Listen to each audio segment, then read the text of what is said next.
Mesdames et messieurs, une fois de plus, je vous souhaite la bienvenue autour de ce vidéogramme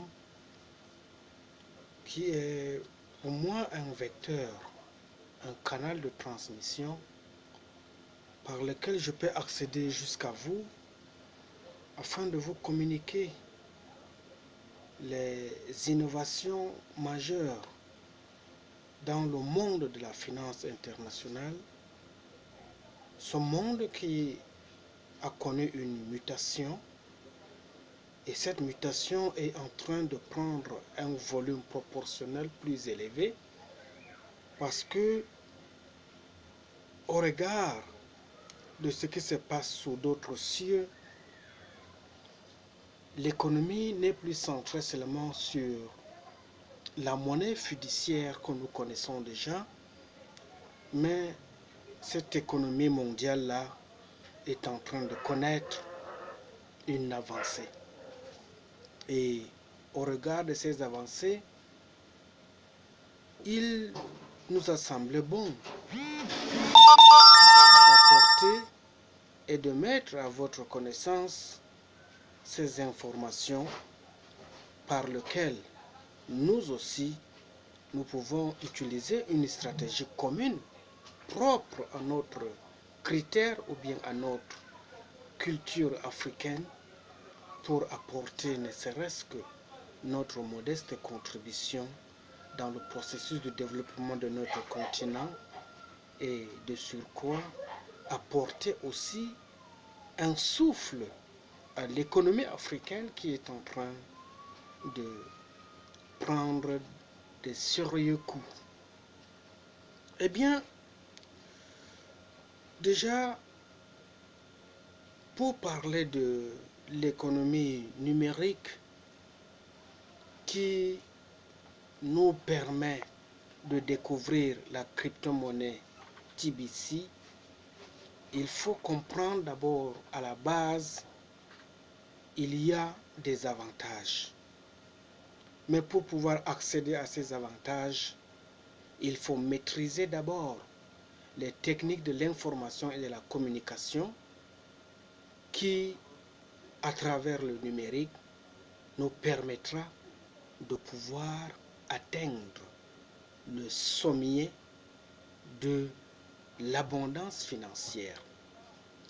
Déjà, il faut reconnaître que l'administration numérique comporte plusieurs avantages. D'abord pour les citoyens, y compris ceux des zones reculées, qui peuvent accéder à l'information et aux services de l'État sans avoir à se déplacer et gagnent ainsi en temps et en argent.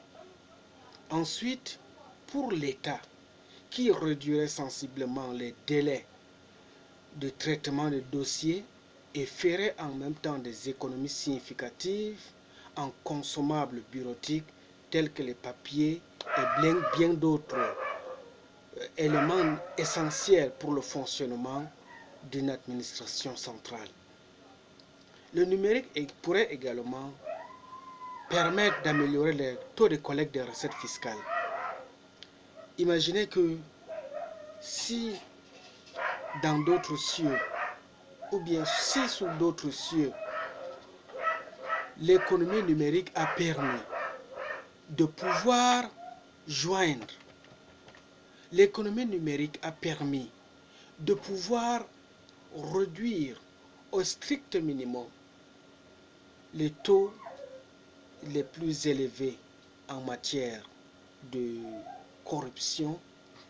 Il est aussi une évidence très certaine d'ailleurs pour nous, peuple africain, de pouvoir aussi voir là où ailleurs les autres ont réussi pour qu'ensemble on essaie de voir dans quelle mesure nous aussi on peut adopter cette mesure et atteindre aussi le niveau le plus élevé pour réduire la pauvreté chez nous. Déjà, dans un pays comme la Suède, les banques ne délivrent plus d'argent liquide à leurs clients. dans la grande majorité des agences surtout. Toujours en Norvège, l'argent liquide ou bien le cash n'est plus utilisé que dans 5% des transactions dans le domaine financier. Chez nous, par exemple, le directeur général adjoint de la Société Générale en France révélait il n'y a pas longtemps que près de 50% des virements effectués par les entreprises sont déjà électroniques et coûtent 10 fois moins cher que les parties des éléments matériels à travers le papier. C'est-à-dire, lorsque les institutions financières au niveau des sociétés générales, bien les banques SGBC, ont estimé que le transfert en devise, au lieu de prendre beaucoup de temps pour remplir la paperasse, il fallait mieux mettre en place au sein de leurs institutions un système électronique qui permet désormais de pouvoir faire des transactions sans toutefois perdre assez du temps dans la paperasse qu'il faut remplir.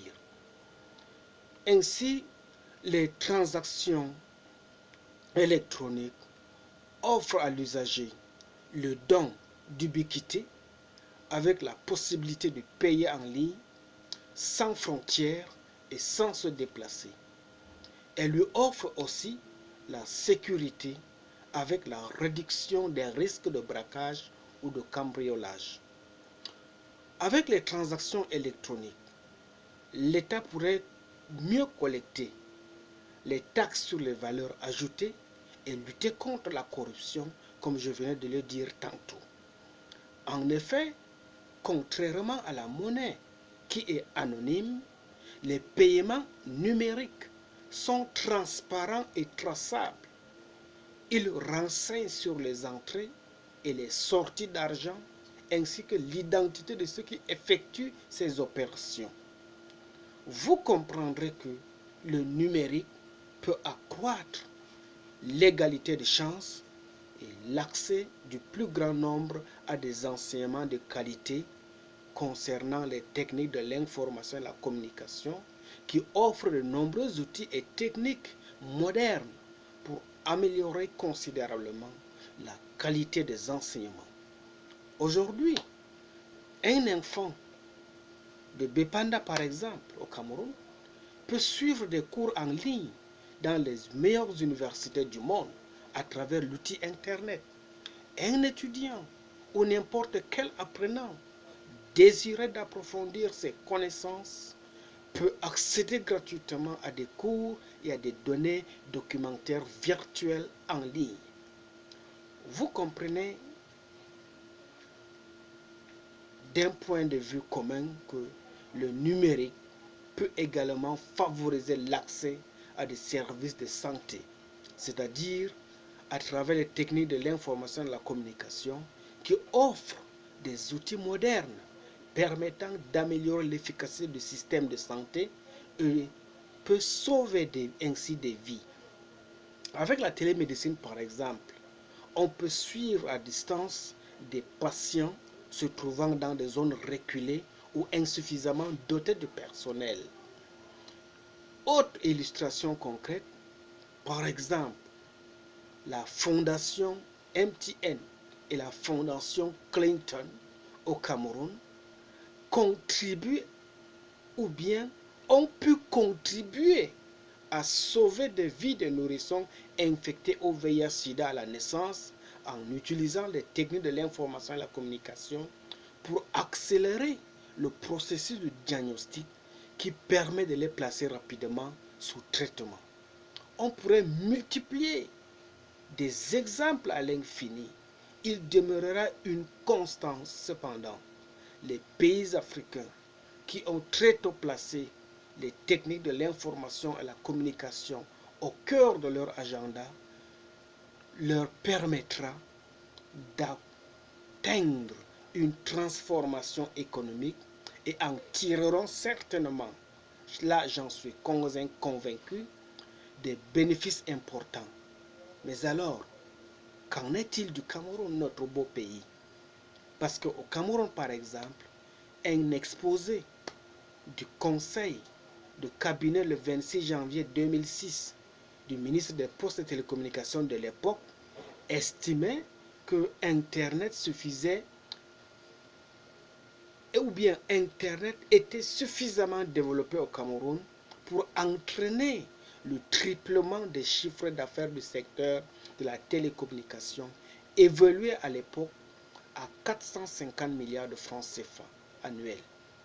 Le Cameroun n'en est malheureusement pas encore là. L'économie numérique a contribué au produit intérieur brut du Cameroun à hauteur de 1,1% seulement en 2013 contre 3,8% au Kenya. Manifestement, parce que les politiques conséquentes n'ont pas suivi les discours. Les investissements du Cameroun dans le numérique sont restés 5 fois moins importants qu'au Ghana et 7 fois moins importants qu'au Sénégal, par exemple. Résultat, le Cameroun, qui est la 13e économie du continent noir, ne fait pas partie des 15 pays africains où le taux d'accès à l'Internet haut débit est le plus élevé, et à l'inverse des pays comme le Gabon, le Swaziland ou le Cap-Vert. Le nombre d'utilisateurs de l'Internet représente encore moins de 20% de la population de notre pays. Et seuls 4,6% d'entreprises camerounaises sur 7 sont connectées à Internet contre 5 au Kenya et 5,3 au Sénégal. Également, seuls 15% des agents de nos ministères ont accès à Internet contre 32% en Côte d'Ivoire. Vous comprenez que, avec ce retard, il est difficile pour nous de pouvoir rattraper le gap de la crise financière qui est en train de fragiliser le monde. Si le monde étant fragilisé, que parlera-t-on de l'Afrique?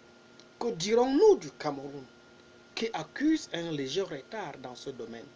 C'est pour cela que, chers frères et sœurs, lorsque je parle de l'économie numérique, il est d'abord question de maîtriser le mécanisme fédérateur, l'élément essentiel qui est la clé de voûte de cette opportunité, qui est autrement dit les techniques de l'information et de la communication.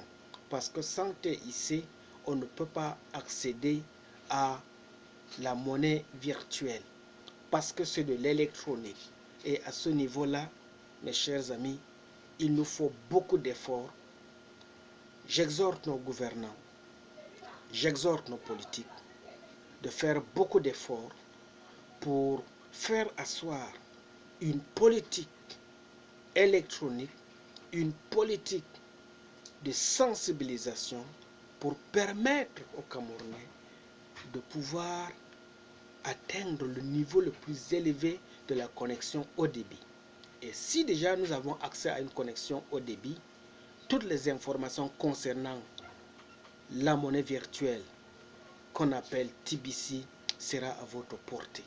C'est pour cela que pour vous qui avez l'opportunité d'être connecté sur Internet, faites vos recherches, découvrez ce que c'est TBC et vous comprendrez que à travers WhatsApp, à travers Facebook, il y a beaucoup d'informations qui circulent concernant cette monnaie. Et si vous êtes convaincu, trouvez votre place au sein de cette communauté et dans les années à venir, apportez votre contribution pour qu'ensemble, nous puissions construire le socle du développement de notre continent. Si vous m'avez reçu, je vous remercie. Je vous invite à faire vos propres recherches et d'être personnellement convaincu des actions qu'il faut poser pour le bien-être de tous. Merci beaucoup.